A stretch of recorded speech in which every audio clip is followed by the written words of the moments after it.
Good morning. Can you introduce yourself for us today? Hi, good morning. My name is Deacon Jim Wood. I work here at the Archdiocese in the Office of Catechesis, and my role is the Coordinator of Catechetical Resources. I'm coming up on my 5th-year anniversary in a few months, so I'm looking forward to that. I was just recently ordained a permanent deacon for the Archdiocese back in June of 2022, and I am assigned to my home parish, St. Simon, in the North Deanery of the Archdiocese. Great, thank you. And can you share a little bit about Sister Mary Wilhelmina Lancaster's life for us? Yeah, when you had asked me to do this video and talk about her, before 6 months ago, I've never heard of this person, and I don't think hardly anybody knew who Sister Wilhelmina Lancaster was.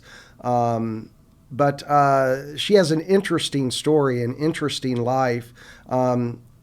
She's an African American, a black woman who became a sister, and after 50 years of being an oblate sister of Providence, she just literally packed her bags and wanted to start her own new religious community.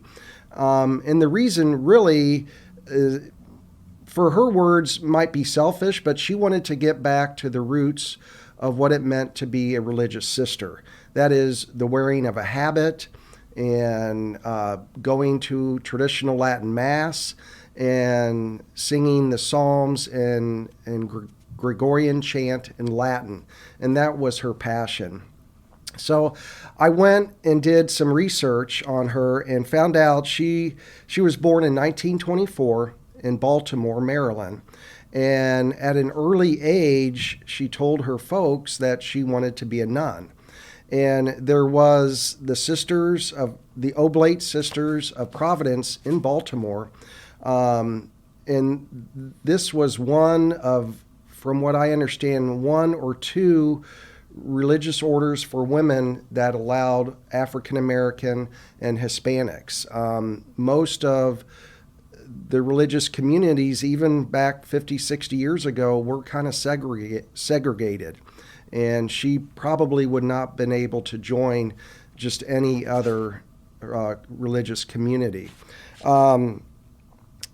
She shares a story where when she received her very first communion, she had a vision of Jesus.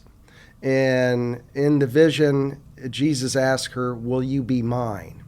And that she told her folks then that I want to become a religious sister and follow Jesus the rest of my life. So it wasn't until she got out of high school that she joined the Oblate Sisters of Providence in Baltimore, and she stayed there for 50 years. And she was a teacher mostly, and she taught music quite a bit. She loved music. That was one of her passions. And but it was in 1995 where she said, okay, I'm going to find a new religious community. We're all going to go back to wearing habits and all this stuff. And it started first in Scranton, Pennsylvania. And then news got out about this new community, and she was asked to move to the Diocese of Kansas City, St. Joseph, Missouri. And the bishop asked her and her few religious ladies with her to move out there, and so they did. And she actually founded a monastery out there, and it's under the rule of St. Benedict. So that religious community in Ava, Missouri, is part of the rule of St. Benedict. Just a couple of things. These sisters have been known, they're known now worldwide for their beautiful music and Gregorian chant that they've been producing, and it helps support their community there. But most of the time, they live a life of silence and contemplation following that rule of St. Benedict.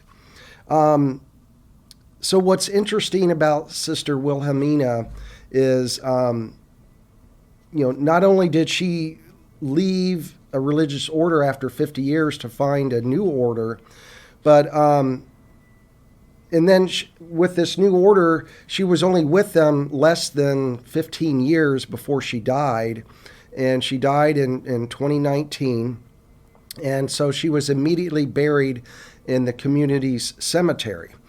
Well, earlier this year, the sisters decided we want to move Sister Wilhelmina and have her interred in the chapel.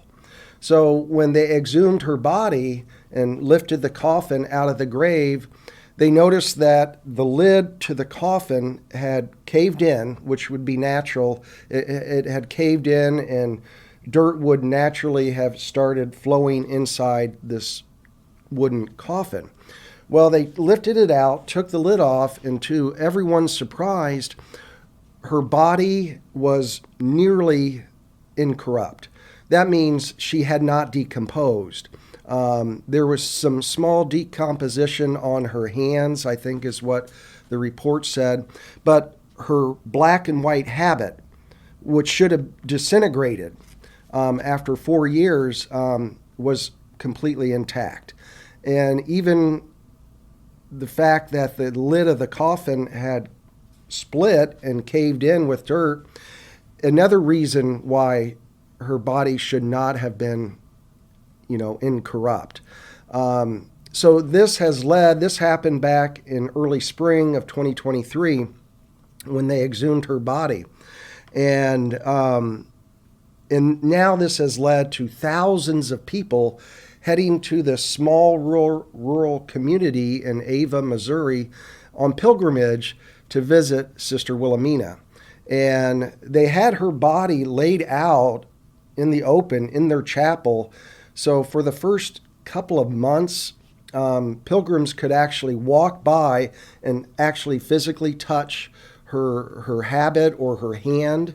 And I thought that was just interesting, and I would have loved to have gone out there. But I had another relative of mine recently go out there. In fact, our daughter Sarah and her husband Drew had a trip planned to Missouri, and they did a side trip to Ava in order to see Sister Wilhelmina.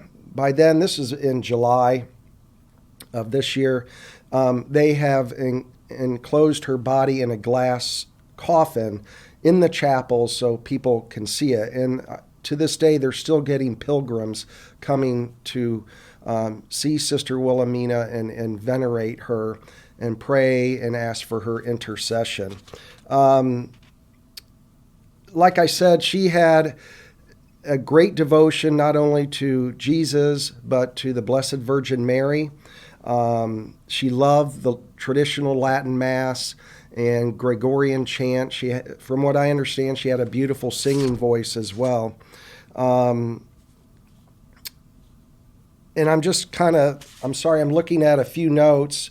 As a deacon, especially when I'm on the altar assisting the priest, when Father does the final blessing, it's the deacon, if he's at the altar, says, "Go in peace, glorifying the Lord by your life." And the thing I take away from Sister Wilhelmina is we're never too old to give God glory. She left her religious community after 50 years at the age of, 70, 75 to start her own another religious community. And she did that all to glorify God. And that's kind of what I take away from her. We're never too old. No matter what age, no matter where we are, we can always find time to give God all the glory.